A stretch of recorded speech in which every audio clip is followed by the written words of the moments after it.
समागमे सर्व भावे हरी, सर्व कामे करी न सांगता,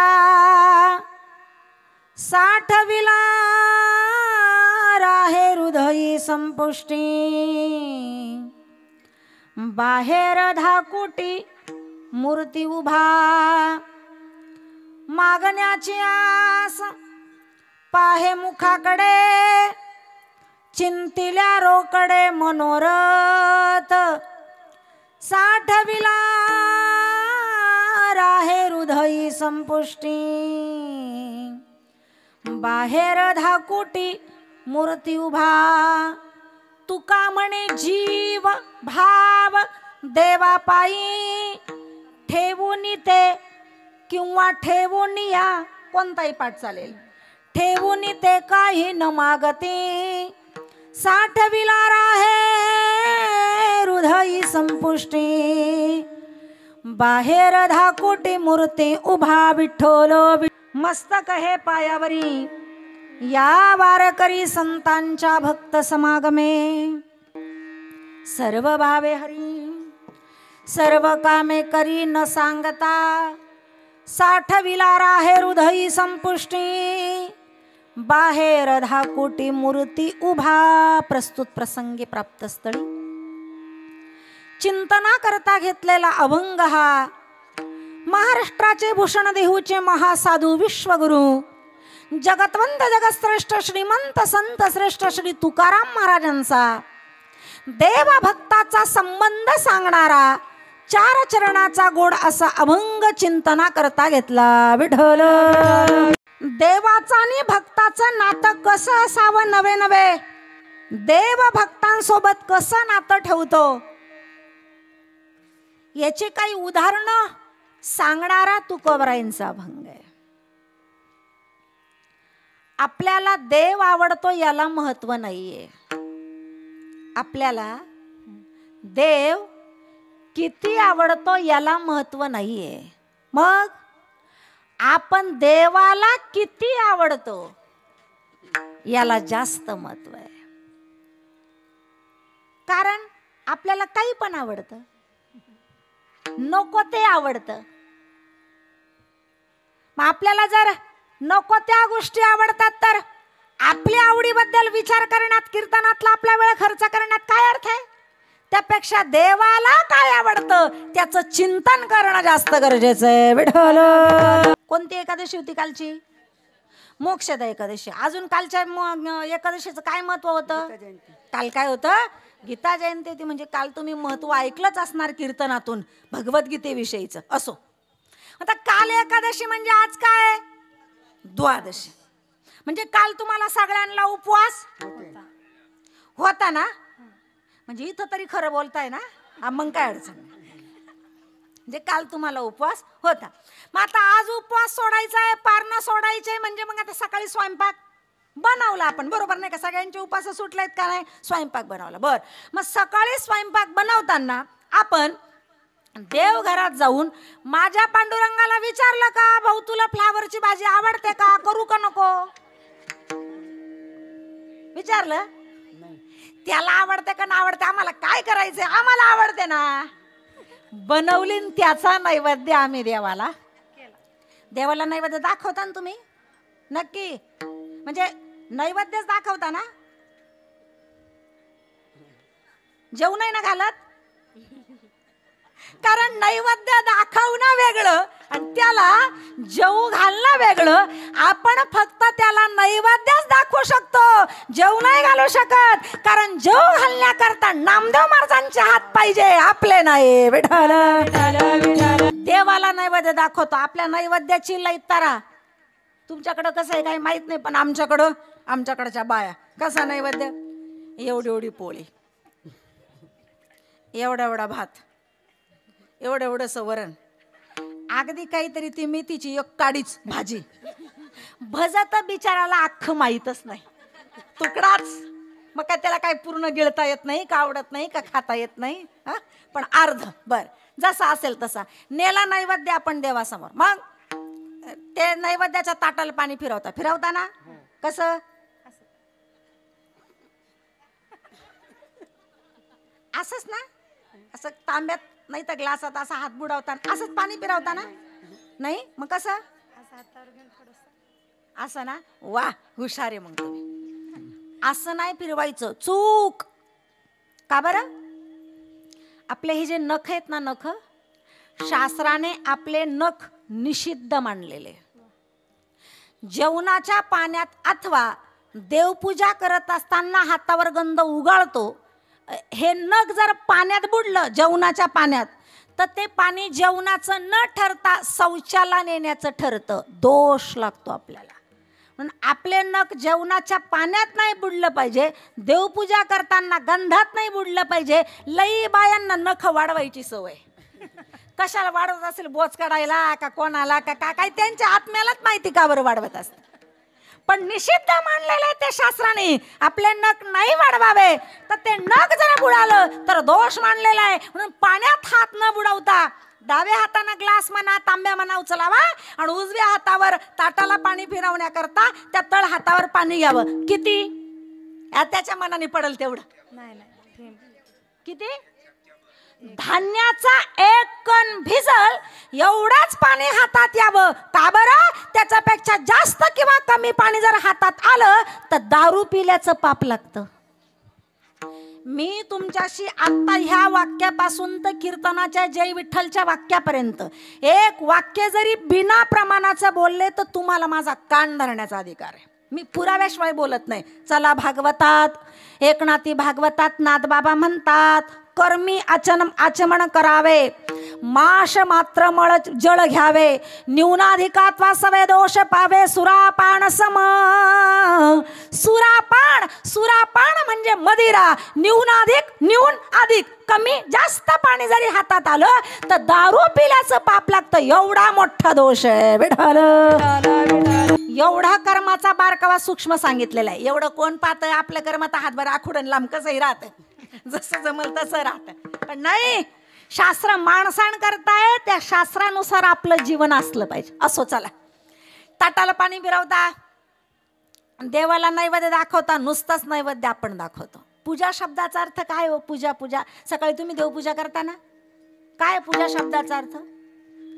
पूजा शब्दाचा अर्थ यथा देहे तथा देवे. देहाला जे जे लागतं ते ते देवाला देणे या नाम पूजा. देहाला काय लागतं? सकाळी उठलं की स्नान करायला गरम पाणी लागतं. त्याला कसं आहे? त्याला चालतं कसं?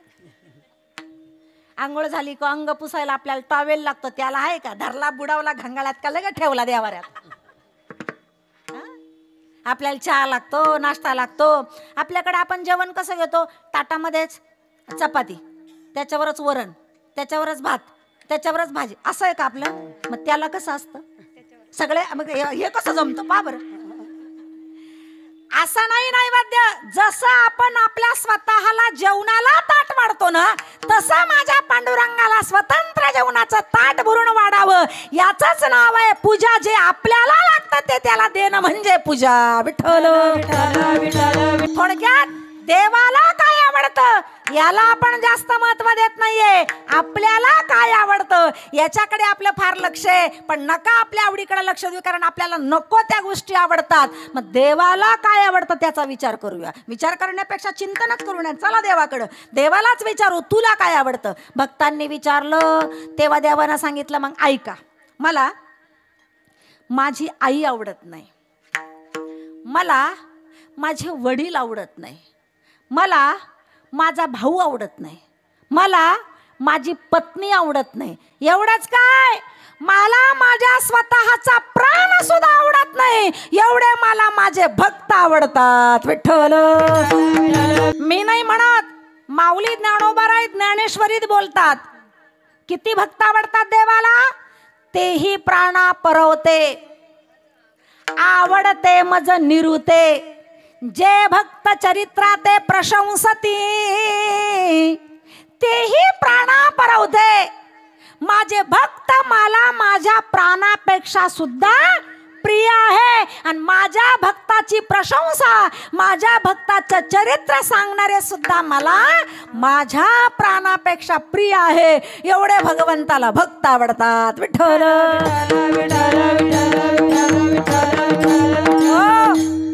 उदाहरण चाललेले आहेत. इतके भक्त आवडतात देवाला की भक्ताच्या विजया करता स्वतःचा सख्खा भाऊ सुद्धा बाजूला केला. स्वतःचा भाऊ प्रसंग आलेला आहे महाभारतात. तुम्ही आता श्रीमद भागवत कथा ऐकताय ना, ऐकता ना? भागवत कथेमध्ये चाललेलं आहे, म्हणजे महाभारतातलाच एक पर्व बाजूला काढलेला आहे. रोमहर्षण नावाचे ऋषी श्रीमद भागवत कथा सांगत होते ऋषींना. तर ती कथा सांगत असताना भगवंताचा असणारा 7वा अवतार म्हणजे बळराम दादा त्या कथेमध्ये आले. आता कथेचा नियम असा आहे, कथेच्या व्यासपीठावर बसणारे वक्ते ते कथेच्या व्यासपीठावर जर बसले तर ते उठून कोणाला नमस्कार नाही करू शकत. ते तिथूनही कुणाला असा नमस्कार नाही करू शकत, त्यांना तो अधिकार नाहीये, कारण ते व्यासांचं पीठ आहे, व्यासांची गादी आहे. त्यामुळे त्यांना दुसरा कितीही मोठा श्रवण करायला आला तरी त्याला त्यांचा नमस्कार करावा, तो त्यांचा अधिकार आहे. पण त्या जो वक्ता बसलेला आहे त्याला दुसऱ्याला नमस्कार करण्याचा अधिकार नाही. या नियमाप्रमाणे रोमहर्षण ऋषी व्यासपीठावर बसलेले आणि त्या कथेमध्ये बळराम दादा आलेले. तर दादाला असं वाटलं मी देवाचा अवतार आहे, भगवान शेषाचा अवतार आहे, मला पाहिल्यावर रोमहर्षणांनी काय करायला पाहिजे होतं? नमस्कार करायला पाहिजे होता. पण ते व्यासपीठावर आहे, कथा सांगत आहे, म्हणून त्यांनी नमस्कार केला नाही. दादाला राग आला. तिथूनच एक गवताची काडी उचलली, त्या ऋषींना हाणून फेकली. ऋषींच्या लक्षात आलं ज्या अर्थी दादा मला काडी हाणून फेकतायत त्या अर्थी दादांच्या मते त्यांची इच्छा आहे मी आता जगावं नाही, मी माझा देह ठेवून द्यावा. आणि रोमहर्षण ऋषींनी आपला देह ठेवून दिला. परिणामी ब्रह्महत्येचं पातक दादाच्या डोक्यावर बसलं. आणि ब्रह्महत्येचं पातक लय भयान बर का, लय भयान. ब्रह्महत्येचं पातक डोक्यावर बसल्यानंतर दादा घाबरले. आणि मग त्यांनी भगवान श्रीकृष्णाला सांगितलं. दादा म्हणे देवा, भगवान म्हणले दादा ब्रह्महत्येचं पातक लय भयान, मला घाबरू नको बाबा, पर्याय सांग मला. त्याला एकच पर्याय, पृथ्वीची प्रदक्षिणा करावी लागेल. ब्रह्महत्येचं पातक किती भयान आहे त्याचा एक कथाभाग श्रीमद भागवतात सुद्धा आलेला आहे. किती सांगत आहेत ते आणि तुम्ही किती ऐकतात आता ते त्याच्यावर अवलंबून आहे. कथाभाग येतो इकडे मला माहित नाही, पण श्रीमद भागवतात असा प्रसंग आलेला आहे. एकदा काय झालं, बृहस्पती हे देवांचे गुरु आहे. ते यज्ञ करायचे आणि त्यांच्या यज्ञानं देवतांना ताकद मिळायची. तुम्ही बोर नाही ना होते, कारण मला विनोदी कीर्तन नाही येत बर का. हे असं येतं, पटलं तर घ्या. तर त्यांच्या यज्ञानं देवतांना शक्ती मिळत होती. एक दिवस बृहस्पती इंद्राच्या दरबारात आले, पण इंद्र जरा नृत्य कला त्याच्यात रंगलेला होता. त्याचं काही लक्ष नाही गेलं बृहस्पतींकडे. ते बराच वेळ बसले, नमस्कार नाही, स्वागत नाही, पाद्यपूजन नाही, काही व्यवस्था नाही, काय नाही. रागावले बृहस्पती, निघून गेले. असे निघून गेले का परत स्वर्गात आलेच नाही. ते न आल्यामुळे यज्ञ बंद पडले, देवतांची ताकद कमी होऊ लागली. काय करावं, वाईट वाटलं इंद्राला, आपल्या चुकीचा पश्चाताप झाला, पण आता पर्याय नव्हता. खूप शोधलं बृहस्पतींना पण ते सापडले नाही.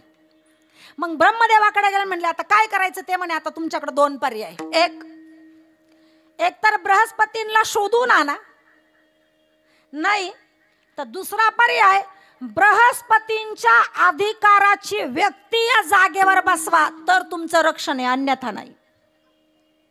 आता बृहस्पती तर सापडत नाहीये. मग इंद्रदेवता पृथ्वीवर आले. या पृथ्वीवर त्वष्टा नावाचे एक ब्राह्मण आहे आणि त्यांचा एक मुलगा होता, त्याचं नाव आहे विश्वरूप. ऋषींचं नाव आहे त्वष्टा, त्यांच्या पत्नीचं नाव आहे कुक्षी. इथं गडबड अशी होती, त्वष्टा ब्राह्मण होते आणि कुक्षी राक्षसीन होती. आणि त्यांना एक मुलगा, त्याचं नाव विश्वरूप. तो विश्वरूप बृहस्पतींच्या अधिकाराचा होता, म्हणून इंद्रानं त्याला स्वर्गात येण्याकरता विनंती केली आणि त्याला ते घेऊन गेले. विश्वरूप इंद्र दरबारात गेल्यानंतर यज्ञ करू लागले, पण झालं काय, त्याचे वडील जरी ब्राह्मण होते पण आई पण राक्षसीन होती ना. तो म्हणे नुसतं माझ्याच बापाचं कुळ वाढू का, आणि मग माझ्या आईचं कुळ कोण वाढवेल? तो गुपचूप त्या यज्ञामध्ये आपल्या मामा लोकांच्या नावानं, राक्षसांच्या नावानं पण आहुती द्यायचा. एका तोंडानं तो शाकाहार करायचा आणि देवता बाजूला गेले का त्याच तोंडानं मदिरा प्यायचा, मांसाहार करायचा. ही गोष्ट काही देवतांच्या लक्षात आली. त्यांनी इंद्राला सांगितलं. इंद्राला राग आला, पाठीमागून आला, कसलाच विचार केला नाही. आपली तलवार काढली, विश्वरूपाचं शिर उडवलं. आई कोणती का असेना पण ब्राह्मण होता ना, म्हणून ब्रह्महत्येचं पातक इंद्राच्या माथी बसलं. काय करावं? पातक डोक्यावर घेऊन राज्यकारभार नाही करता येत. त्याला एकच पर्याय ब्रह्मदेवांना सांगितलं, पृथ्वीची प्रदक्षिणा करावं लागेल. मग तिथं तात्पुरतं तो नहुष राजा बसवला. ती फार मोठी भागवतातली कथा, तिकडे नाही जायचं आपल्याला. पृथ्वीची प्रदक्षिणा करण्याकरता इंद्र खाली आला. आता कधी संपायची पृथ्वी प्रदक्षिणा आणि कधी जायचं मी परत सिंहासनावर? त्याचं भाग्य चांगलं, पृथ्वीवर चालता चालता रस्त्यानं त्याला 4 जण भेटले. कोण कोण? पहिली भेटली पृथ्वी, दुसरा भेटला वृक्ष झाड, तिसरी भेटली नदी आणि चौथी भेटली स्त्री. लक्षात आहे ना? एक वृक्ष, पृथ्वी, नदी, 4 जण त्याला भेटले. येण्याचं कारण विचारलं. त्यानं घडलेला प्रसंग सांगितला. पृथ्वी प्रदक्षिणा करायला आलो, ब्रह्महत्येचं पातक फेडायला आलो. ते म्हणे कधी फिटल? मग इंद्रानं त्या 4 म्हणलं, मला थोडी मदत करता का तुम्ही? ते म्हणे बोला ना. काय? माझं ब्रह्महत्येचं थोडं थोडं पातक वाटून घेता का? ते म्हणे चालेल. 4 इंद्राचं ब्रह्महत्येचं 25% पातक वाटून घेतलं. पृथ्वीनं 25% घेतलं, वृक्ष म्हणजे झाडाने 25% वाटून घेतलं, नदीनं 25% आणि स्त्रीनं बाईनं सुद्धा 25%, 100% ते ब्रह्महत्येचं पातक वाटून गेलं. पण हे 4 जण म्हणले इंद्राला, आम्ही तुमचं पातक वाटून घेतलं, आमचा फायदा काय? फायदा? ते म्हणे तुम्ही मागाल ते तुम्हाला मिळेल. पृथ्वीनं ब्रह्महत्येचं पातक वाटून घेतलं म्हणजे काय दोष लागला? दोष असा लागला, जमिनीवर भेगा पडलेल्या असतात बघा, भेगा असतात का नाही? जमिनीवरच्या भेगा म्हणजे इंद्राच्या ब्रह्महत्येचं पातक आहे. भेगा पडलेल्या जमिनीवर झोपायचं नाही, ब्रह्महत्येचं पातक लागतं. बरं, झाडानं 25% पातक वाटून घेतलं म्हणजे काय झालं? झाडाला डिंक येतो. येतो का नाही? किती प्रकारचा असतो डिंक झाडाचा?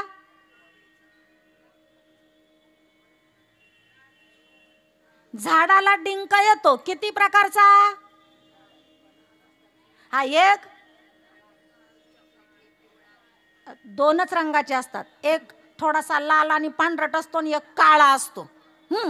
तो काळा डिंक म्हणजे इंद्राच्या ब्रह्महत्येचं पातक आहे. तो खायचा नाही, लाडू टाकू नका बरं का,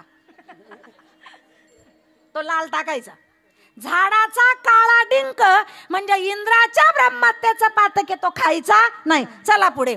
25% पातक नदीनं वाटून घेतलं म्हणजे काय झालं? नदीच्या पाण्यावर फेस येतो ना, ते फेसाळलेलं पाणी म्हणजे इंद्राच्या ब्रह्महत्येचं पातक आहे. फेसाळलेल्या पाण्यात हातपाय धुवायचे, ब्रह्महत्येचं पातक लागतं. बरं, चौथा 25% पातक वाटून घेतलंय स्त्रीनं.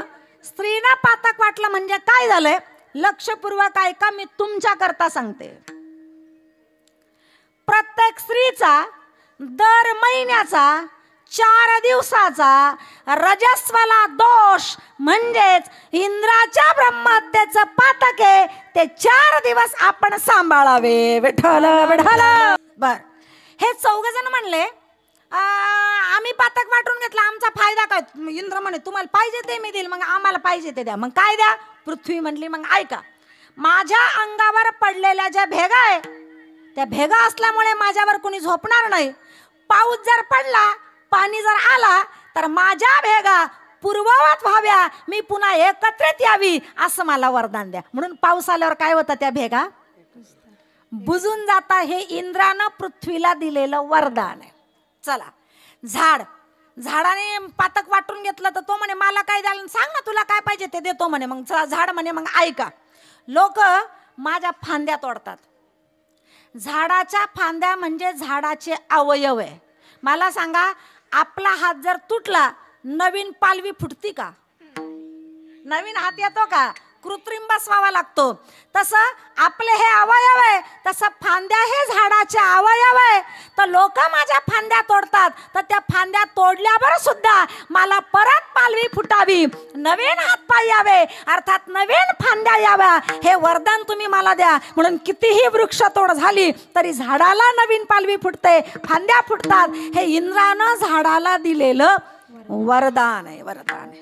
तिसरं, नदीनं पण पातक वाटून घेतलं, पण तिनं सांगितलं माझ्या पाण्यावर जरी फेस आला तरी या जगामध्ये माझ्यापेक्षा पवित्र दुसरं कुणीच नसलं पाहिजे, सगळ्यात पवित्र मीच असली पाहिजे. म्हणून आजही लोक म्हणतात हो पाण्यापेक्षा काय निर्मळ आहे, पाणी सगळ्यात निर्मळ आहे. म्हणून माझं पाणी कितीही घाण असलं तरी लोकांनी मला निर्मळ म्हणावं असं मला तुम्ही वरदान द्या. विठ्ठल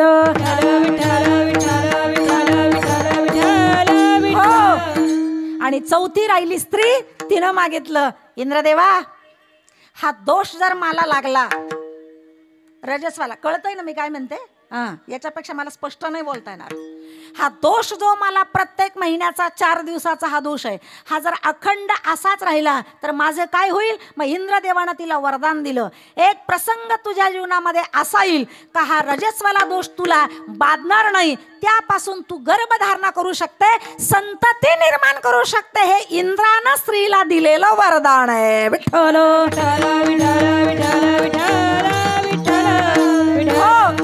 कशा करता सांगितलं हे मी? केवळ ब्रह्महत्या हा शब्द आला म्हणून मला एवढं सांगावं लागलं. ब्रह्महत्येचं पातक भयान आहे.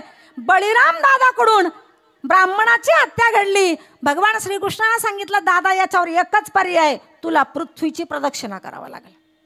पण बळीराम दादा म्हणले कृष्णा अरे कौरव पांडवांचं युद्ध ठरलेलं आहे आणि ते युद्ध मला बघायचंय रे, कस काय जाऊ मी पृथ्वी प्रदक्षिणाला? भगवान म्हणे दादा तुमची बी कामालाच आहे बा, पापाचा बोजा डोक्यावर घेऊन लोकांचं कौतुक पाण्यात काय मजा आहे? ते वजा फेडून या, मी इकडं तुम्ही परत आले का, कसं काय युद्ध घडलं डिटेल्स तुम्हाला सांगतो. कशा करता केलं हे? पांडवांच्या विजयाकरता, भक्तांच्या विजयाकरता स्वतःचा सख्खा भाऊ सुद्धा बाजूला काढून दिला.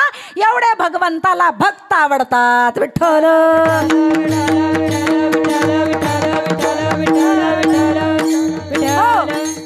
ठीक आहे ना, भक्त आवडतात इथपर्यंत कळलं, पण मग किती आवडतात, काय आवडतात, कसं समजल? ऐका उदाहरण सांगते संसारातलं, म्हणजे लक्षात येईल पटकन.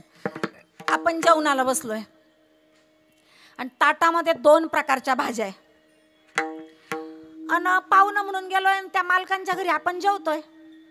दोन्ही भाज्या आपण पाहिल्या, त्यातली एक भाजी आपल्याला आवडत नाही, पण आता पाहुण्याच्या घरी म्हणायचं कसं, आपले चोचले आपल्या घरी. पण ते पाहुणे ती बाई चांगली होती, ती म्हणे ऐका हो 2 भाज्या आहे, जी भाजी आवडते ती घ्या, जी भाजी आवडत नसेल ती खाऊ नका. मग बरं झालं. मग आपण काय करतो, जी भाजी आवडत नाही ती बाजूला करतो आणि जी आवडते ती काय करतो, ताटात घेतो, जवळ घेतो. हे जसं आहे ना तसंच आहे.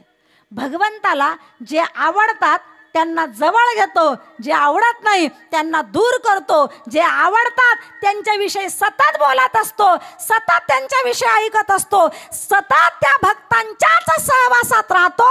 उत्तर अभंगाचं पहिलं चरण. भक्त समागमे सर्व भावे हरी, भक्त समागमे सर्व भावे हरी, भक्त समागमे सर्व भावे हरी, भक्त समागमे सर्व भाव हरी.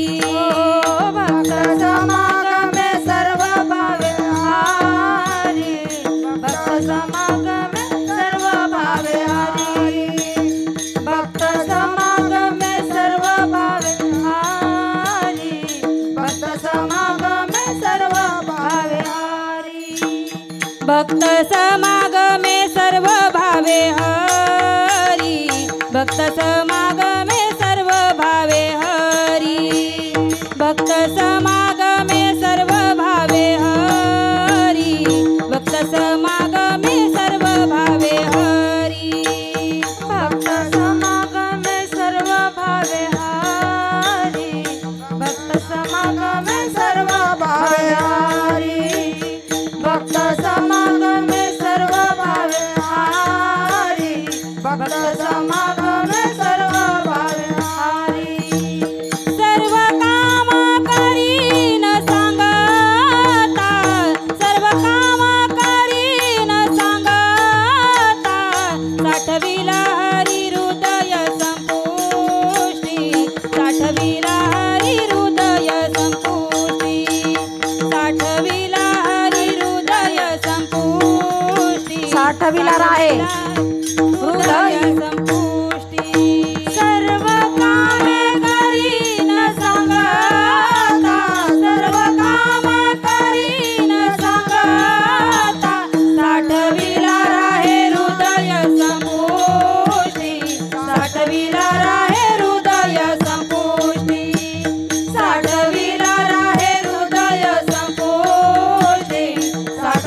समागमे सर्व भावे हरी, सर्व कामे करी न सांगता. देवाला किती भक्त आवडतात? इतके भक्त आवडतात की देव सतत भक्तांच्या सोबत राहतो. भक्त समागमे सर्व भावे हरी, देव सतत भक्तांच्या सोबत असतो. देव सतत भक्तांच्या सोबत असतो. भक्त म्हणतात आम्हीही सतत देवाच्या सोबत असतो. तुका म्हणे आम्हा देवाचा सांगत नाही विसंबत येर येरा, नाही विसंबत येर येरा. म्हणे आम्हा देवाचा सांगत नाही विसंबत वेळोवेळा, नाही विसंबत वेळोवेळा. नाही विसंबत येर येरा. आम्ही एकमेकाला विसरत नाही. देव आमच्या सोबत आहे. भक्त म्हणतात आम्ही पण देवाच्या सोबत आहे. का हो? तू का बरं आहे? तुम्ही म्हणता देव भक्ताच्या सोबत आहे, देव भक्ताच्या सोबत आहे. आम्हाला तर काही कधी दिसला नाही देव. तुकाराम महाराजांच्या चरित्रात कितीतरी प्रसंग आलेले आहेत. काय झालं, आमच्या जिजामाऊलींचा स्वभाव जरा चिडचिडा होता. त्याला कारणही तसंच होतं ना. काय कारण होतं? तुकाराम महाराजांचं लग्न झालेलं आहे किती वेळा? 2 वेळा. 2 वेळा. म्हणजे तुकाराम महाराजांना पत्नी किती? 2. काय काय नाव त्यांचे सांगा बरं.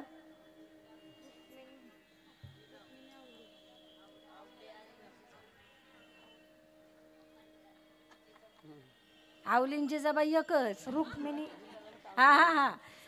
मोठ्या पत्नी, पहिल्या पत्नीचं नाव आहे रुक्मिणीबाई. तिला दम्याचा आजार असल्या कारणानं तुकोबराईंचं दुसरं लग्न झालं. तिचं नाव जिजामाऊली. पण रुक्मिणीबाई सोबतचा संसार जिजामाऊलीनं उभ्या डोळ्यांनी पाहिलेला होता. चारी बाजूनं पैसा घरात येत होता. शेती होती, सावकारकी होती, पाटीलकी होती, दुकानाचा धंदा होता. चारी बाजूना पैसा घरात येत होता. आणि आज अशी परिस्थिती आहे का दारात चिमणी आली तर कोकून गेली तर तिला टिपायला दाना नाही. ही परिस्थिती. मग ती बाई चिडचिड नाही करेल तर काय करेल? म्हणून तिचा चिडचिडा स्वभाव बनलेला. मग ते दिवाळा निघालं, दुकान गेलं, शेती गेली, सावकारकी गेली, सगळंच गेलं. बरं ते दुकान होतं, ते दुकान आहे बाबांनी सुईचं टिकवलं नाही. लोकांना अशाच उधाऱ्या वाटून दिल्या. पार तिचा जीव मेटाकुटीला आला. माऊल्यांनो, आमची जिजामाऊली म्हणजे फार मोठ्याची पोरगी बरं का. मोठ्याच्या घरची मुलगी आहे. जिजामाऊलींचे वडील फार श्रीमंत होते. मंगळवेढा तिचं माहेर आहे. तिच्या वडिलांचं नाव सांगता येईल का तुम्हाला? नाही ना? आप्पाजी गुळवे. किती श्रीमंत होते ते माहिती का? घरातून मंदिरात जायला निघाले ना, त्यांचा पाठ चालू होता. मंदिरात दर्शन झालं, मंदिरातून घराकडे निघाले का प्रत्येकाला जय हरी जेवले का, जय हरी जेवले का, जय हरी जेवले का. कुणी हा म्हणायचं, कुणी नाही म्हणायचं, हा म्हणायचं, नाही म्हणायचं. नाही म्हणणाऱ्यांची यादी डोक्यात फिट व्हायची. आणि घरी गेले का नोकराला सांगायचं एवढ्या एवढ्या लोक जेवलेलं नाही, अन्नधान्य नाही, सगळं बैलगाडीत भर, त्यांच्या घरी पोचावं. तो नोकर पोचून आल्यावर आप्पाजी गुळवे जेवत होते. आता मला सांगा तुम्ही, लोकांच्या गावातल्या लोकांना जर गाडीभर किराणा जो माणूस पोचवत होता, मुलींनी जर सांगितलं असतं बाबा माझी लई गरिबी हो, 4 महिने पुराला असा बाजार गाडीत पोचवला नसता बापानी. पण माऊल्यांनो, माझ्या जिजामाऊलीने संसाराचे वाभारे आपल्या माहेरी कधीच नाही काढले. माझ्या गरीबाला माझ्या बापानी बांधलंय ना त्याच्या पदराला, मी असाच प्रपंच करून दाखवेल. पण कधीच संसारातले घराने गरिबी तिनं बापाला आणि भावाला सांगितलं नाही. तसेच दिवस काढले. जिजामाऊलीचे फार उपकार आहेत वारकरी संप्रदायावर. जगद्गुरु तुकोबराईंचा देह साधन कालामध्ये नष्ट झाला असता, संपला असता. तो जगावला जर कोणी असेल तर जिजामाऊलीचे उपकार आहेत. पाठीमध्ये भाकरीन कालवण घेऊन जात होती, तुकोबराईंना जीव घालत होती. तर तुकोबराईंचा देह टिकला. नाही तर तुकोबराई वारकरी संप्रदायाला मिळालं नसते. सही सलामत प्रदान जर कुणी केली असतील तर जिजा माऊलीचे उपकार आहेत आपल्यावर. विठ्ठल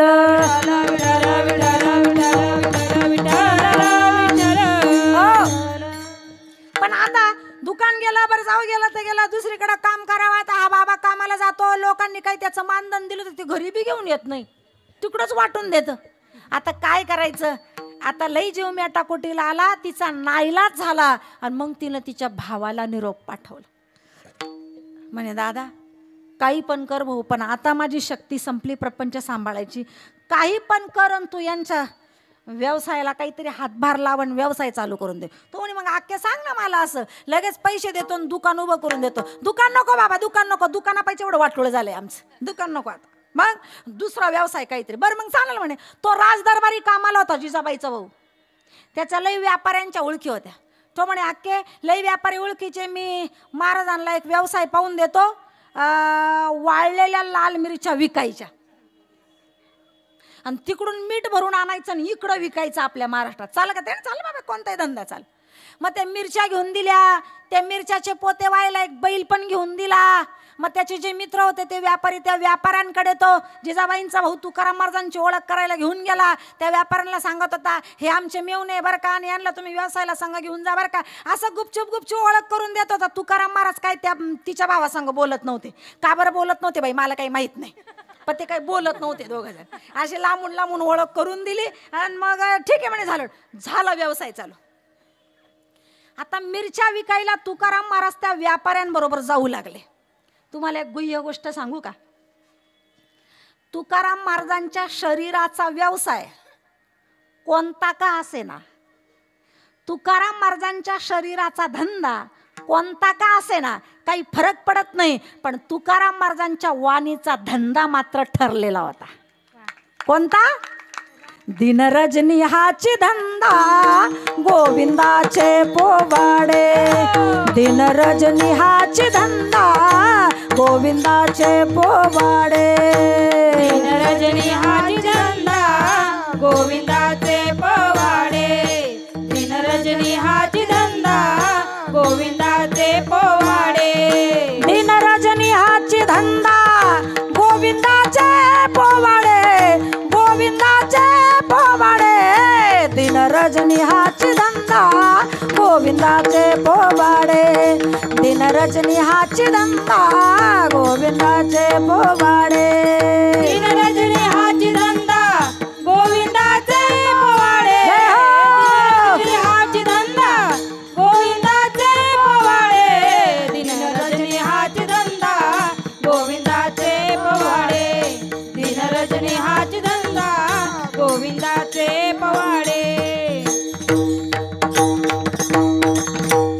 दिनरजनी हाची धंदा कोणता?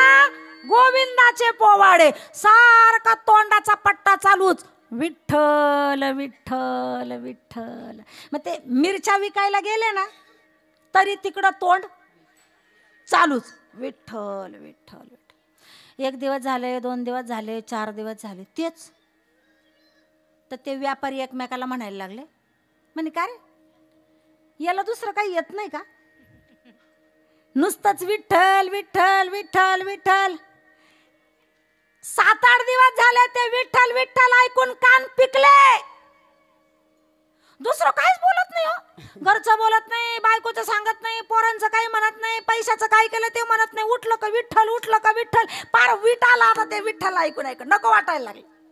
तर त्या लोकांना ते रोज विठ्ठल विठ्ठल ना कंटाळा आला त्यांना. त्याने मोरद्या विठ्ठल विठ्ठल विठ्ठल सारखं तेच तेच तेच तेच कंटाळा आला त्यांना. मग त्याच्यातला एक जण म्हणे जाऊ द्या मोरद्या रे, द्या त्याला सोडून, म्हणे चला आपण आपल्या रस्त्याने निघून जाऊ. आणि व्यापारी पुढे निघून गेले. तुकाराम महाराज एकटेच आहे. काय माहिती हो, अशी काही कल्पना नव्हती, पण पांढरं शुभ्र आभाळ होतं. काही वाटलं पण नाही का पाऊस येईल म्हणून. अचानक ढग जमा होऊन आले, काळे ढग तयार झाले, विजा चमकायला लागल्या आणि थोड्या वेळानं पाऊस सुरू झाला. 10 मिनिटांनी इतका धोधो धोधो धोधो धोधो पाऊस आला. 10 मिनिटात चिखल झाला. आता त्यावेळेस अंधार बुडूक रस्त्याने काही लाईट नव्हत्या. त्या चिखलातून पण ते व्यापारी निघून गेले, पाऊस आला, चिखल झाला, काही तुकाराम महाराजांना फरक नाही, तरी आपलं विठ्ठल विठ्ठल विठ्ठल विठ्ठल चालूच. पण कोण जाणे, चालता चालता त्या चिखलातून बैलाचा पाय घसरला. जसा घसरला तसा बैलाच्या पाठीवरची गोणी, म्हणजे मिरच्या विकलेल्या होत्या आणि तिकडून मीठ घेतलेलं होतं, ती मिठाची गोणी खाली पडली. विठ्ठल विठ्ठल. महाराजांनी उचलण्याचा प्रयत्न केला, पण एकट्याला काही मिठाची गोणी उचलता आली नाही. बसले महाराज तिथंच भजन करत विठ्ठल. काही चिंता नाही, काळजी नाही. कोण जाणे त्या रस्त्याने चित म्हणता पाखरू नाही, पण कोण जाणे कुठून तरी एक माणूस आला. म्हणे तुकाराम बाबा काय करता तुम्ही इथं? म्हणले काय नाही हो, पावसामध्ये चिखल झाला, बैलाचा पाय घसरला, गोणी खाली पडली, उचलण्याचा प्रयत्न केला पण मला काय उचलता येत नाही. मग तो माणूस म्हणला तुकाराम बाबा मी उचलू लाग का? लावा ना म्हणले आत. त्या माणसाने हात लावला, ती मिठाची गोणी बैलाच्या पाठीवर ठेवली आणि म्हणले तुकाराम बाबा कुठं जायचंय तुम्हाला? म्हणले देऊला. आणि मग तुम्ही एकट्याचे का? म्हणले नाही माझ्यासोबत व्यापारी होते ना, मग ते कुठं गेले? ते गेले म्हणले पुढे निघून. का बरं? आता त्यांना विठ्ठल गोड नाही लागत, मग कशाला राहतील ते गेले म्हणे पुढे निघून. मग आता तुम्हाला रस्ता माहिती आहे का? माझा पांडुरंग नेईल तिकडं जाईल मी. मग तो माणूस म्हणला तुकाराम बाबा मला पण त्याच रस्त्याने जायचंय, मग मी रस्ता दाखवायला येऊ का? काही काम नसेल तर चला. तो माणूस पुढे, त्याच्या पाठीमागे बैल, बैलाच्या पाठीमागे तुकाराम महाराज चालले, विठ्ठल विठ्ठल भजन चालू आहे. आता अंधारामध्ये तो माणूस तुकोबरायणला आपल्यासारखा सर्वसामान्य माणूस दिसायचा, आणि वीज चमकली का तो माणूस तुकाराम महाराजांना चतुर्भुज दिसायचा. वीज गेली का तो माणूस आपल्यासारखा सामान्य दिसायचा, आणि वीज चमकली का त्याच्या हातामध्ये शंख चक्र गदा पद्म आयुधे चतुर्भुज दिसायचा. करत करत देहू गावापर्यंत नेलं. म्हणे तुकाराम बाबा आलं का तुमचं गाव? हो आला. जाल का आता तुम्ही घरी? हो जाईल मी. कस काय जाईल? जाईल म्हणे. कस काय जाईल? अहो एवढा पाऊस आलेला आहे, इंद्रायणीला पूर आलेला आहे, तिकडचे माणसं तिकडचे, इकडचे माणसं इकडचे, आणि कस काय तुम्ही जाल? अरे हो माझ्या लक्षातच नाही आलं. मग तुकाराम बाबा इंद्रायणीच्या पलीकडे नेऊन पोचू का मी तुम्हाला? चालेल. हो पापणी नाही लावत तर बैलासह इंद्रायणीच्या पलीकडे नेऊन पोचवलं. तुकाराम बाबा आता घरचा रस्ता लक्षात आला का? हो आला आला. जाल का तुम्ही आता? हो जाईल मी. मी जाऊ का आता परत? हो जा. पाठ नाही फिरवत तर तो व्यक्ती गायब, अदृश्य. प्रसंग प्रतिकूल होता. जिजामाऊली वाटच पाहत होत्या, दारात उभ्याच होत्या. तुकाराम महाराजांना पाहिल्यावर तिचा जीवात जीव आला. म्हणे महाराज तुम्ही आलो? हो जिजे आलो मी आलो. कस काय आले तुम्ही? कस काय आलो म्हणजे? पायाने चालत आलो कस काय आलो? अहो तसं नाही, माणसं पायानेच चालतात, पण एवढा इंद्रायणीला पूर आलेला आहे, 2 तासापासून तिकडचे माणसं तिकडचे, इकडचे इकडचे, इकडच्यांना तिकडे जाता येत नाही, तिकडच्यांना इकडे येता येत नाही. म्हणून मी विचारलं तुम्ही कस काय आले? कस काय आले म्हणल्यावर तू कोबराय भानावर आले. अरे हो जिजे पाहिले मी करते इंद्रायणीला, कोणालाच हालचाल करता येत नाही. मग जिजे अशा प्रतिकूल प्रसंगात मी कसा आलो? जिजे मी आलो नाही, मी आलो नाही, मला इथपर्यंत आणून पोहोचवलं. मग एवढ्या प्रतिकूल वातावरणामध्ये जर मला इथे आणून पोहोचवलं तर पोहोचवणारा कोणी सर्वसामान्य नाही जिजे, तो माझाच पांडुरंग आहे. विठ्ठल विठ्ठल विठ्ठल विठ्ठल विठ्ठल विठ्ठल. देव सतत भक्तांच्या सोबत राहतो, सतत भक्तांच्या. असे कितीतरी चरित्रात प्रसंग आहेत. का भक्तांच्या सोबत तो देव राहतो. मग काय करतो? सर्व कामे करी न सांगता भक्तांच्या घरचे काम करतो. म्हणजे भक्त सांगतात म्हणून तो करतो असं नाही बरं का. न सांगता, याला सांगावं नाही लागत, न सांगता भक्तांच्या घरचे काम करतो. काय काय काम केले, कोणाकोणाच्या घरी काम केले. इथं काकडा चालू आहे का भुगे बाबा? काकडा चालू आहे ना. काकड्यामध्ये एक लांबलचक अभंग आहे बघा. उच्च नीच काही तिष्ठे भाव भक्त, दासी पुत्र कन्या दैत्या घरी रक्षी, चर्म रंगू लागे. सगळा अभंग बघून घ्या. हा त्याच्यामध्ये एक प्रमाण थोडं विचार करायला लावतं. सज्जन कसाया. अरे अरे अरे अरे अरे, नुसतं बाजारात गेलो ना, त्याशी उलट टांगलेलं पाहिलं ना, भाजीपाला घ्यायला गेलं तरी पोटात कळमळ होती कशी तरी. याला कसं रावळ वाटलं होती तो विकायला. आता त्याची जर काही तक्रार नाही तर आपण तक्रार करून काय उपयोग आहे. अजून एक प्रमाण त्याच्यातला विचार करायला लावतं. किती किती भक्तांच्या घरी काम केले. चोखोबाची बहिणा झाला शारंग, चोखोबाची बहिणा झाला शारंग, चोखोबाची बहिणा झाला शारंगधर, चोखोबाची बहिणा झाला शारंगधर. वहिनी उघडा दार हाका मारे, वहिनी उघडा दार हाका मारे, न सांगता गेला वहिनीची आगावा, न सांगता गेला वहिनीची आगावा. वहिनी उघडणार हाका मारी, वहिनी उघडा दार हाका मारी, न सांगता गेला वहिनी आगावा. न सांगता गेला बहिणीची आगावा.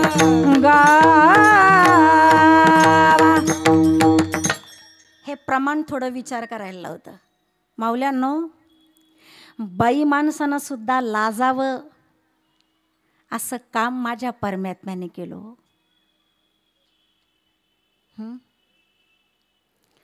चोखोबा महाराजांचे आई वडील अखंड पांडुरंगाची वारी करत होते. वृद्ध झाले, थकले, आता वारी करू शकत नाही. दुर्दैवानं चोखोबा महाराजांच्या आई लवकर निवर्तल्या, लवकर वैकुंठवासी झाल्या. बाबा एकटेच होते. कालांतरानं चोखोबा महाराजांच्या वडिलांची दृष्टी गेली, अंध झाले ते. महाराज मोठे झाले, लग्न झालं. बाई पण प्रपंचाला परमार्थाला पोषक मिळाला. त्यांचं नाव आहे सोयराबाई. मला सगळ्या संतांमध्ये सोयराबाईंचं चरित्र फार आवडतं. रोज सेवा करायचे चोखोबा महाराज वडिलांची.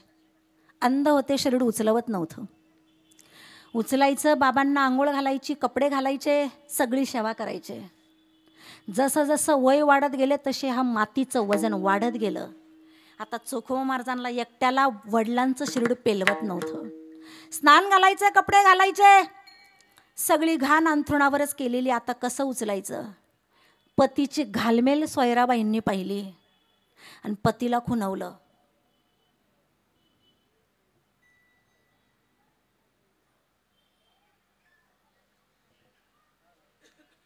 कळलं, तुम्ही पाणी ओता, मी स्वच्छ करते.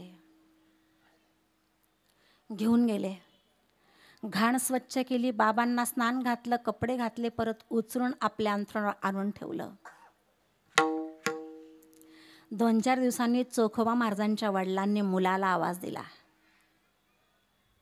हे चोखोबा महाराज म्हणजे आई वडील वारी करत करत असताना संतती नव्हती म्हणून एका बडव्यानं प्रसाद म्हणून आंबा दिला होता. आंबा, तो आंबा पती पत्नीनं चोखून चोखून खाल्ला. गर्भधारणा राहिली, मुलगा झाला म्हणून त्याचं नाव चोखा ठेवलं. हा पांडुरंगाचा प्रसाद होता. मायबाप हो, सेवा करतोय, घाण धुतोय, ही गोष्ट 2-4 दिवसानंतर लक्षात आली. वडिलांनी मुलाला आवाज दिला, चोखा, अरे चोखा. काय बाबा, इकडे. 2-4 दिवसापूर्वी मला स्नान घातलं, सगळा कचरा घाण साफ केली, कोणी रे? स्वयंपाकघरात सोयराबाई स्वयंपाक बनवत होत्या. आवाज ऐकला, पतीला सांगितलं, माझं नाव सांगू नका. महाराज म्हणले, बाबा मी स्नान घातलं, मी कचरा साफ केला. खरंच तू एकट्यानं केलं? हो बाबा, मीच केलं. चोखा, मी आंधळा आहे, बहिरा नाही. मला घाण साफ करताना बांगड्यांचा आवाज आला. तू बांगड्या घालतो? महाराज गप्प झाले. सोयराबाई, ओ सोयराबाई. जी मामांजी.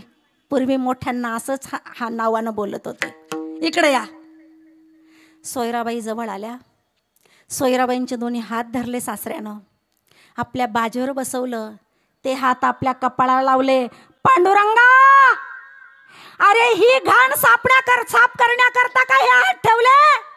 हे हात स्वयंपाक करून माझ्या पोटात जाण्याकरता ठेवलेले रे. पण ह्या हातानं तू माझी घाण साफ करायला लावली. जर माझी घाण साफ करायची असेल तर मला ठेवतोच कशाला इथे? माझ्या वाचून काही राहिलेलं नाही, घेऊन जा मला. पण ऐक, खबरदार, अंतकरणापासून तुझी वारी केलीये. या हातानं माझी घाण साफ केली ना, त्या हाताची घाण साफ करायला तुलाच यावं लागल, असा माझा तुला आदेश आहे. तिचं बाळंतपण करण्याकरता जगाचा मालक येतोय. कशासाठी येतोय? फुकट? ही केलेली सेवा आहे. प्रसूत काळ जवळ आलेला आहे सोयराबाईंचा. वारीचा कालावधी, महाराजांना वारीला जायचंय. वारीला जाऊ का पत्नी जवळ थांबू? पतीची घालमेल पाहिली, तुम्ही जा. पण जाता जाता रस्त्यानं तुमच्या बहिणीचं गाव लागतं. वंसनला पाठवून द्या माझ्याजवळ. महाराज निघाले. ज्ञानोबा तुकोबाच्या भजनात बहीणही आठवली नाही, तिचं गावही आठवलं नाही, निरोप द्यायचं ध्यानात नाही राहिलं. महाराज पंढरपूरला निघून गेले. पांडुरंगाच्या समोर उभं राहिल्यावर चोखोबा महाराजांना नाही काय वाटलं, पण त्याला घाम फुटला.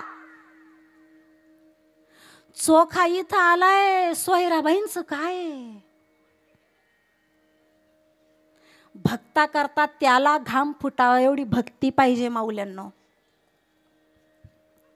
तुम्हाला असं कधीच नाही वाटलं का एवढ्या वर्षात? कीर्तन संपून घरी जाता जाता एकदा तरी मला पांडुरंग भेटावा, असं जर कधीच वाटत नसेल तर माफ करा, मला मी स्पष्ट व्यक्त आहे. समजायची आपली दिशा परमार्थाची चुकते. ज्या दिवशी अंतकरणात वाटेल ना देव मला भेटावा, त्या दिवशी समजायची माझी परमार्थाची दिशा योग्य आहे. विठ्ठल भगवंताला घाम फुटावा. काय करावं यानं? चोखोबाची बहीण झाला शारंगधर, तोच बहिणीचं रूप घेऊन आला. वहिनी, ओ वहिनी, दार उघडा, मी आले. दार उघड. वंश आल्या तुम्ही? हा आले बाई. काय योगायोग, वंश आल्यानं प्रसूत काळ जवळ आला. यानं स्वतःच्या हातानं सोयराबाईंची घाण साफ केली. हो, काय भाग्यवान आहे ना त्या. जगाच्या मालकाचा तिच्या शरीराला स्पर्श व्हावा, काही भाग्यवान आहे सोयराबाई. बराच काळ पांडुरंग तिथे राहिला. चोखोबा महाराज परतीच्या प्रवासाला आठवण आली. सोयरीचं काय झालं असेल? भगवान म्हणला, आता जर महाराज खऱ्या बहिणीच्या घरी गेले तर माझं भांड फुटल. बहिणीच्या घरी गेले महाराज. आके, तुझ्या वहिनीचा काळ जवळ चल. तू नाही रे भाऊ, एवढ्या वेळेला नाही जमत मला, पोरांची शाळा आहे, अमकं तमकं. तिनं टाळलं. आता काय करावं? निराश चेहरा घेऊन महाराज घरी आले. दरवाजा उघडला तर ते बाळ समोर पाहिलं. सोयरे, काय काळजी करू नका, वंश आल्या होत्या. ती तुम्हाला नाही म्हणली? नाही ना, आल्या होत्या. किती दिवस राहिल्या, सगळं बाळणपण केलं, मग गेल्या. मग महाराजांनी सोयराबाईंना सांगितलं, सोयरे खरं सांगू का, जाता जाता मला आक्कीकडे जायचं ध्यानच नाही. मी तिच्याकडे गेलो नाही, ती आली नाही, तुझं बाळणपण तिनं केलं नाही. मग इथं करायला आलं ते कोण होतं? मग सोयराबाईंच्या लक्षात आलं, इथं आलेला खरा कोण होता? माझा पांडुरंग होता. त्या क्षणी सोयराबाईंच्या मुखातून शब्द निघालेले आहेत. इथं बोर्डावर अभंग लिहिलाय बघा पाठीमागे. अवघा रंग एक झाला, रंगी रंगला श्रीरंग. अवघा रंग एक झाला. आता त्याचा रंग आणि माझा रंग वेगळा नाही राहिलेला. तो आणि मी एकच आहे. आता आमच्या दोघांमधलं द्वैत संपलेलं आहे. अद्वैत स्थितीवर सोयराबाई आरूढ झाल्या. प्रत्यक्षात भगवान तिच्या घरी तिची सेवा करण्याकरता आला. याच्यापेक्षा अजून या अभंगात दुसरे काय उदाहरण देऊ विठ्ठल. संसारासाठी खूप रडतो आपण. कधीतरी देवा करता रडा. मी नेहमी सांगत असते,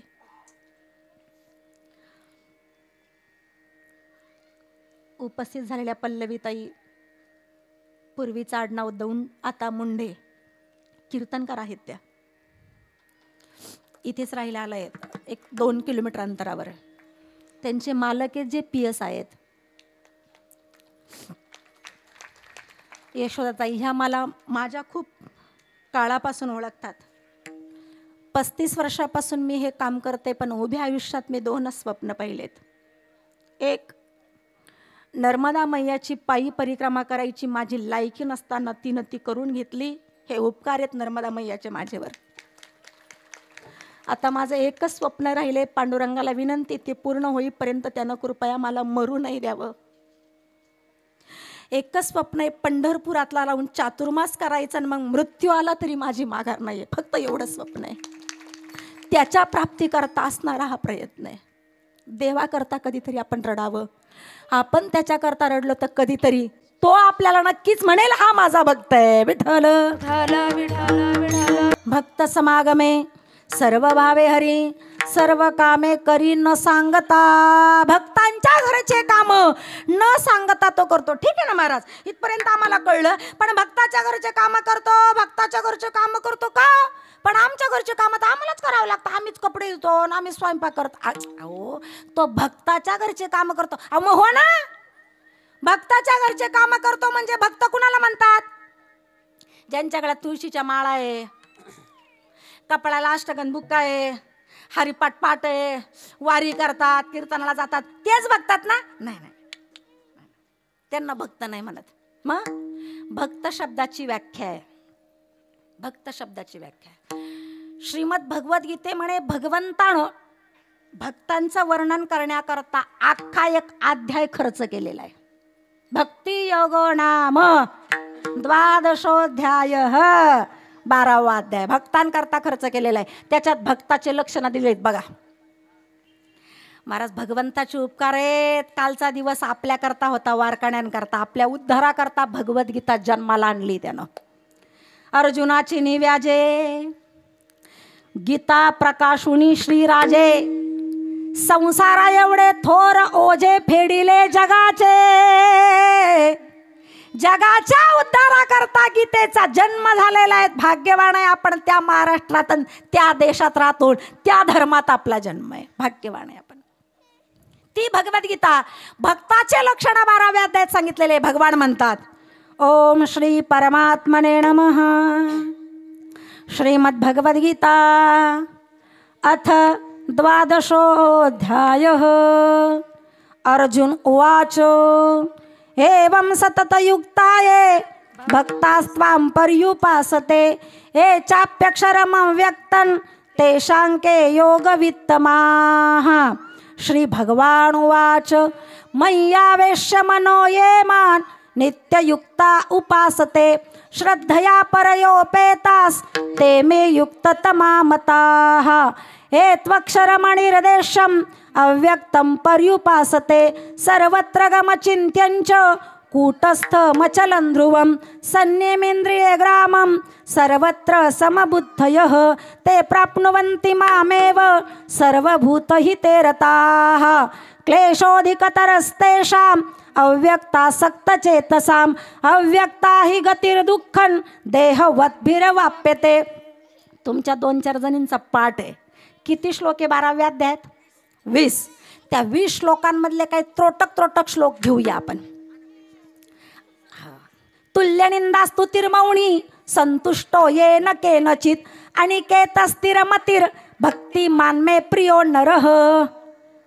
अनपेक्ष सुचिरदक्ष उदासीनो गतव्यथः, सर्वारंभ परित्यागी यो मत्भक्तः स मे प्रियः. तुल्य निंदा, म्हणजे स्तुती निंदा काही फरक पडत नाही. तुम्ही निंदा नाही तर वंदा, आमचा स्वहिताचा काहीच परिणाम ज्याच्यावर होत नाही त्याला म्हणावं भक्त. हे भक्ताचे चिन्ह आहे. लोक म्हणे महाराज आम्हाला काही संस्कृत कळत नाही, वाचता येत नाही, वाचलं तरी अर्थ कळत नाही. जरा मराठीत सोपं सोपं सांगा ना. भक्ताचे लक्षण, भक्ताचे चिन्ह, भक्त कुणाला म्हणतात त्या भक्ताचे चिन्ह तुकोबरायांनी सांगितले अभंगाच्या दुसऱ्या साठविला राहे हृदय संपुष्टी, साठविला राहे हृदय संपुष्टी. साठविला राहे हृदय संपुष्टी, साठविला राहे हृदय संपुष्टी, साठविला राहे हृदय संपुष्टी, साठविला राहे हृदय संपुष्टी. बाहेर धाकुटी मूर्ती उभा, बाहेर धाकुटी मूर्ती उभा, बाहेर धाकुटी मूर्ती उभा, बाहेर धाकुटी मूर्ती उभा. साठविला राहे हृदय संपुष्टी, साठविला राहे हृदय संपुष्टी. साठविला राहे हृदय संपुष्टी, साठविला राहे हृदय संपुष्टी. बाहेर धाकुटी मूर्ती उभा, बाहेर धाकुटी मूर्ती उभा, बाहेर धाकुटी मूर्ती उभा, बाहेर धाकुटी मूर्ती उभा. साठविला राहे हृदय संपुष्टी, साठविला राहे हृदय संपुष्टी, साठविला राहे हृदय संपुष्टी, साठविला राहे हृदय संपुष्टी. देवाला साठवावं लागतं. तो स्वतःहून नाही येत. तो काही राम्यागडी नाही आवाज दिला आणि लगेच आला. त्याला साठवावं लागतं. साठवण्याकरता प्रयत्न करावे लागतात. काही भाग्यवान आहे गोकुळातल्या गवळणी, त्यांनी साठवला नाही, हा जाऊन बसला त्यांच्या चित्तात. मी नाही म्हणत, भगवद्गीता बोलते समूहम सर्वभूतेषु न मे द्वेष्टोस्ति न प्रियः ए भजन्ति तुम मां भक्त्या मैते तेषु चाप्यहम. 9वा अध्याय. मी सगळ्यांच्या अंतःकरणामध्ये समभावानं व्यापलेलोय. न द्वेषोस्ति न प्रियः. मी कुणाचा द्वेष करत नाही, कुणी मला प्रिय नाही, कुणी मला अप्रिय नाही. पण ए भजन्ति तुम मां भक्त्या, तुम्ही मला जसं भजाल मैते तेषु चाप्यम, तशी माझी प्राप्ती आहे. म्हणजे त्याची प्राप्ती आपल्या चित्तावर अवलंबून आहे. आपल्या चित्तात काय काय तरच तो येईल. पण त्या गवळणींनी असं चित्त केलेलं होतं का याला त्यांच्या चित्तात जाऊन बसावं वाटलं. एका गवळणीचं वर्णन आहे, ती भगवंताला विनंती करते, नाही ना दुसरे कोणी घरी, नाही ना दुसरे कोणी घरी, नाही ना दुसरे कोणी घरी, नाही ना दुसरे कोणी घरी. हरिया हरिया हरिया माझे मंदिरे, नाही ना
देवाला विनंती करते, हरिया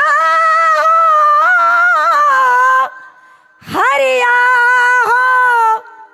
हरिया माझे मंदिरे नाही ना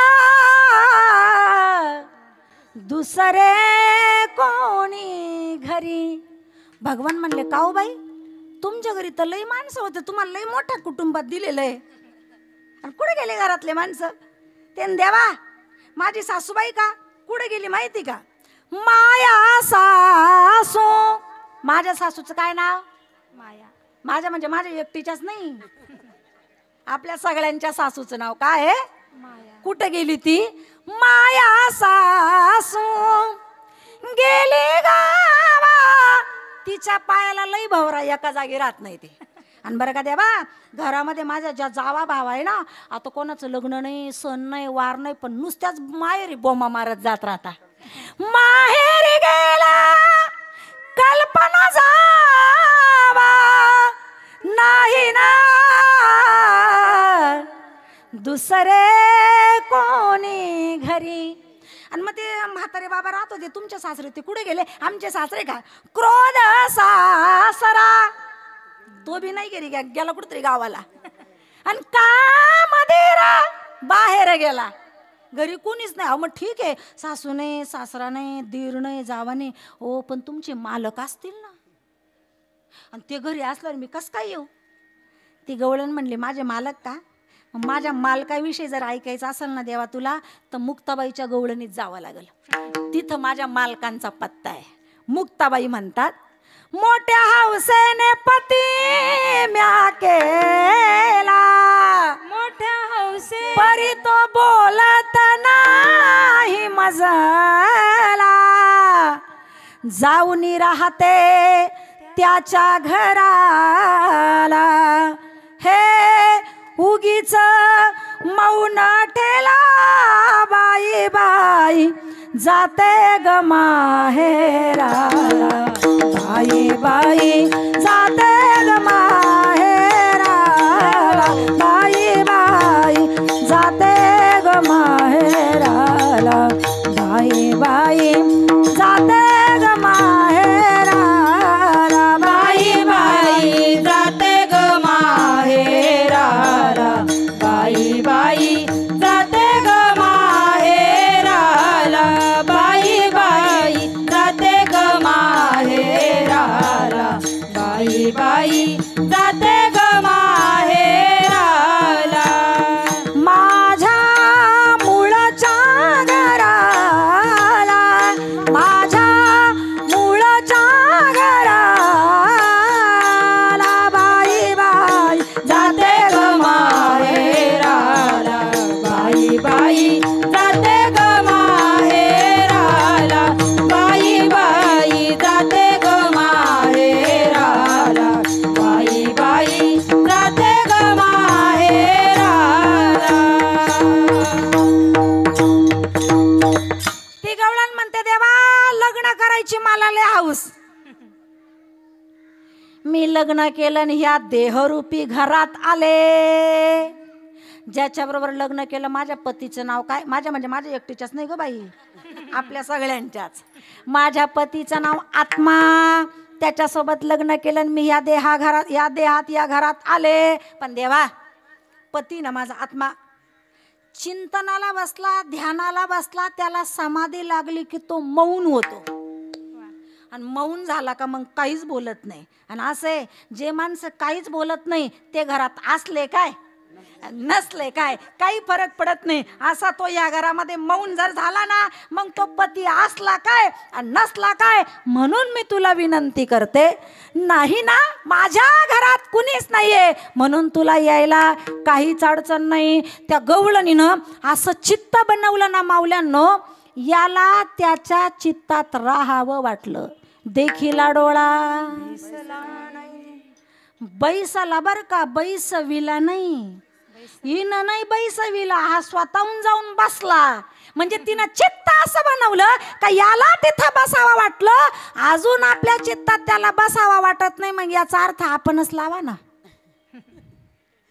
म्हणजे अजून हे त्या लायकीचं बनलेलं नाही. त्याला ज्या अर्थ इथं यावा वाटत नाही त्या अर्थ इथं खूप गबाळ आहे, घाण आहे. हे निर्मळ केल्याशिवाय परमात्म्याला इथं येता येणार नाही. आणि तो जोपर्यंत इथं येत नाही तोपर्यंत भक्त या यादीत आपलं नाव लागत नाही. विठ्ठल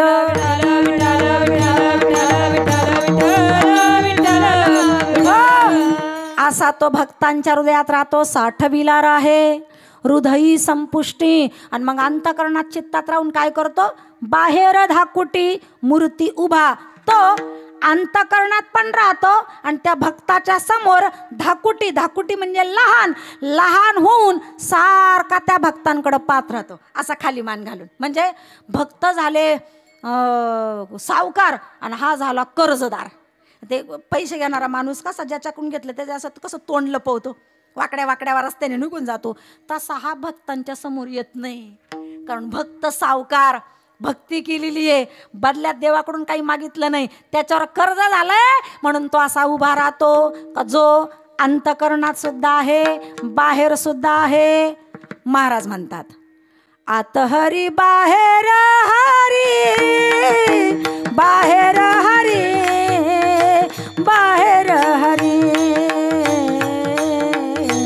आत हरी बाहेर हरी, बाहेर हरी, बाहेर हरी, आत हरी बाहेर हरी, आत हरी बाहेर हरी, बाहेर हरी, आत हरी बाहेर हरी, बाहेर हरी, बाहेर हरी, आत हरी बाहेर हरी. हरीने घरी कोंडीले, घरी कोंडीले, हरीने घरी कोंडीले, हरीने घरी कोंडीले, घरी कोंडीले, हरीने कामा घातला चिरा, घातला चिरा, घातला चिरा, हरीने कामा घातला चिरा, घातला चिरा, घातला चिरा, हरीने कामा घातला चिरा.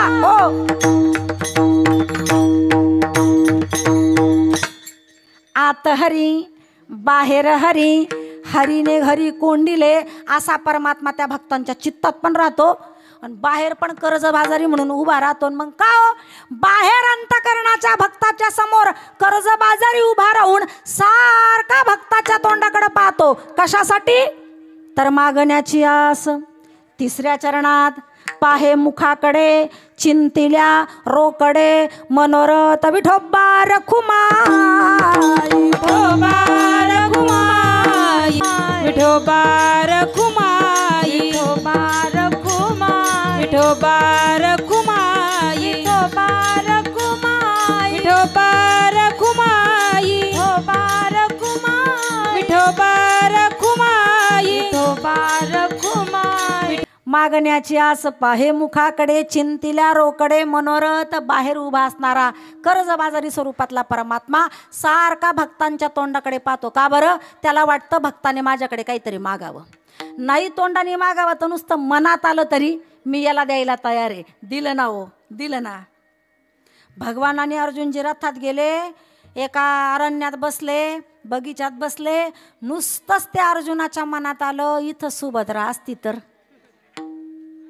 मनात आलं तरी त्यानं पूर्ण केलं. चिंतिल्या रोकडे मनोरथ.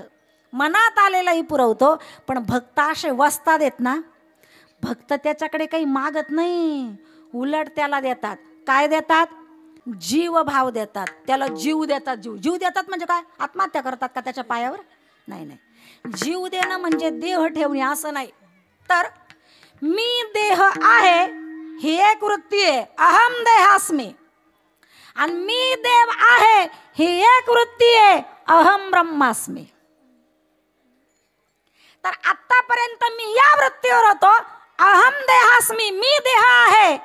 पण ही वृत्ती त्याच्या चरणावर समर्पित केली का अहम देहास्मी संपत आणि अहम ब्रह्मास्मी या वृत्तीवर मी येतो. थोडक्यात आपली वृत्ती त्याच्या चरणावर समर्पित करणे म्हणजेच त्याला जीव भाव देणे. संत त्याच्याकडे काही मागत नाही, उलट आपला स्वतःचा देह ही वृत्ती त्याच्या चरणावर ठेवून भगवंतावर अजून कर्ज करतात उत्तरभंगाच्या शेवटी. तुका म्हणे जीव भाव देवा पायी. तुका म्हणे जीव